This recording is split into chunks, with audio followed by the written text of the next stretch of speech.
Hello everyone and welcome to another video.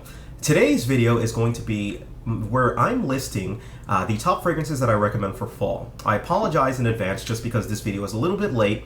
I really wanted this video to be featured a little bit earlier before fall started, but I've been really swamped with a lot of things. I know I hate giving excuses, but that's really just it. I've had so much other stuff on my plate and I haven't really gotten a chance to get to it. So this list, for those of you who are curious, is a list of fragrances that I am specifically recommending for people to go out and buy. It's really geared towards the person who is not, so acquainted with fragrances. They may be newbies with fragrances, don't know what to get. They're looking for something to wear at the fall and, need help picking out some fragrances for it. So it's really for, I guess you could say, the cologne or the fragrance newbies in a nutshell. This list is not consisting of bad fragrances. It's different than my top 10 list. My top 10 lists are curated specifically for me, the fragrances that I'm going to wear, and I have many specific reasons for wearing those fragrances. But this list is, again, specifically for what I am recommending that people, go out and purchase. They smell good. Majority of people are going to think you smell good. They get compliments. They're, good bang for your buck. They last a decent amount of time, or at least most of them do. Most of these fragrances are affordable. Most of them are affordable on the actual list. And the other thing is that I steer away from niche, especially in these lists, just because niche is, I generally feel or fragrances that people consider niche, or the more artisan fragrances, are generally a little bit for the more seasoned veteran. Not to say that people won't think it smells good, it's just I tend to steer away from them. I tend to try and keep it a little simple, a little bit more attainable for these people. All right, so with that, let's go ahead and get straight into the list. First fragrance, and these are not labeled in any order whatsoever. First fragrance that we have on the list is the following.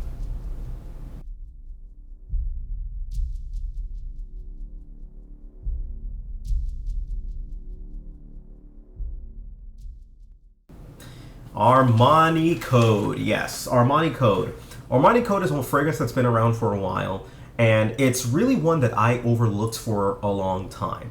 It's very affordable. You're going to find it priced within, if you search around, anywhere between the $30 and $60 range.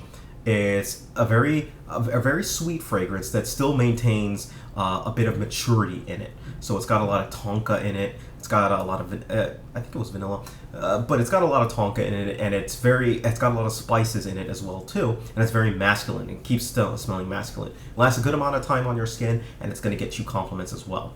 Personally, I wear the fragrance and would suggest people wear the fragrance for scenarios where they're going out for the night.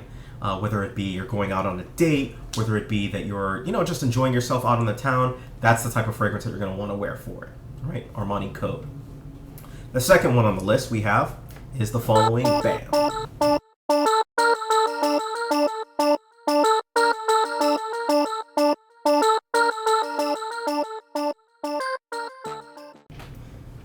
Yes, La Nuit De L'Homme. This fragrance is from the house of Yves Saint Laurent, or YSL.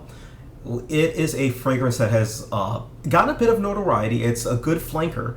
It's a flanker, from L'Homme at least. And it's a night fragrance. It's got a good powder bomb to it, I guess you could say a little bit. But it has a little bit of sweetness to it as well too. So it's a powdery sweetness that really works well. It stays on your skin a good amount of time. It's an excellent compliment getter. People all around you are going to think that you smell great.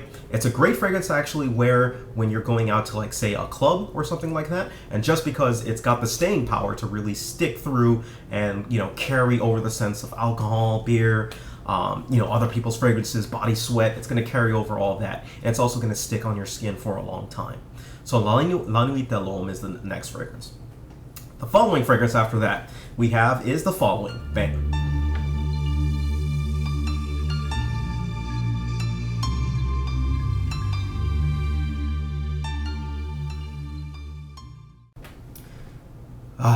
Dior Eau Savauge. Eau Savauge. Eau Savauge is a fragrance that it's been out for a while now. It's been retooled, but this is the EDT version, not the EDP. I'm specifically recommending the EDT version just because it's the one that's a little bit more lighter on the end for fall. So it's not one of the most of the fragrances on the fall list on my fall list tend to be a little bit darker. Well, this is a little bit more on the lighter side. It really takes neroli and takes it to another level. It can be a little bit sour at times on some people's skin, so you really want to try it out. This is one, but it's really got a nice masculine, citrusy type of a vibe to it. It's one that you can wear especially to work. It's not overpowering, but it's enough to let you know that you're there. And people do think that it smells good. Again, try it on your skin though, because I've seen it turn a little bit weird on some people's skin, but it's one that I really do still think should be on this list. Next fragrance that we have, coming in at number 4, is the following.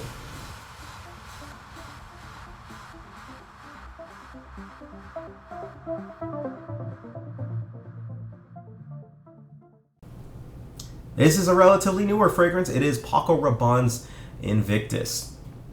Now, I haven't actually done a review on this yet. It is coming within the next week or so, and it will be out. But Invictus is one that has really pleasantly caught me by surprise.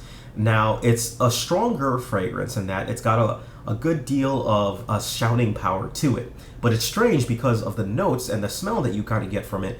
It's got this very nice sea salty, lemony type of a vibe to it that still sort of reminds me of Paco Rabanne's 1 Million. There's some note in there that really still reminds me of 1 Million. So if you wanted to think about it this way, instead of the bubblegummy vibe that 1 Million gives you, for those of you who have smelled 1 Million, this gives you almost like a sea salty type of a vibe and a sea salty type of a punch to it.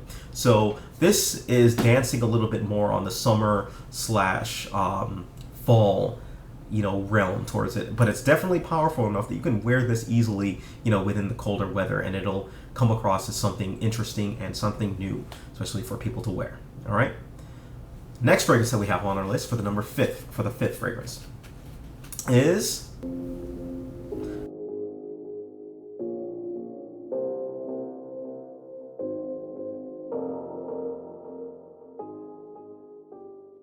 Dolce & Gabbana's The One. The One has been out for a long time, and one of the biggest knocks on The One, unfortunately, is the fact that it doesn't really last long. And by last long, I mean it's going to last you a good 5 hours, and that's going to become a little bit more of a skin scent to you. But the smell itself is excellent. It's one that garners compliments from both sexes, males, females. People are going to think you smell great. It's one thing they can wear to work, casually, or if you don't want to really scream and shout at people. Dolce & Gabbana's The One is the one that you want to look forward to and take a look at. Now, keep in mind, The One has a couple flankers. It's got The One Sport, The One Gentleman. Those are not the same.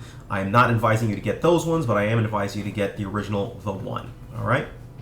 And for the 6th and final fragrance, we have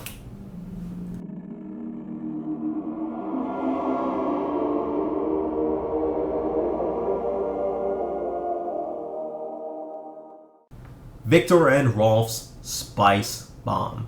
Spicebomb is one that I really still do think works great for a lot of different scenarios, but it's a great fall fragrance as well.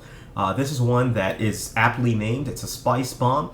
It has a good amount of spices to it. It's got a nice little bit of sweetness to it as well too. It's a very nice fragrance that carries well. It has a vibe that kind of reminds me of a little bit of a powdery type of a vibe, but almost a little bit of vanilla-ish type of a vibe too. It's got a really nice tinge to it, and it's one that I would highly recommend, especially for just an all-around type of a fragrance for the fall. Works excellent for those type of scenarios, right? And the final bonus fragrance, I was really only going to do 6, but the mood struck. Bam.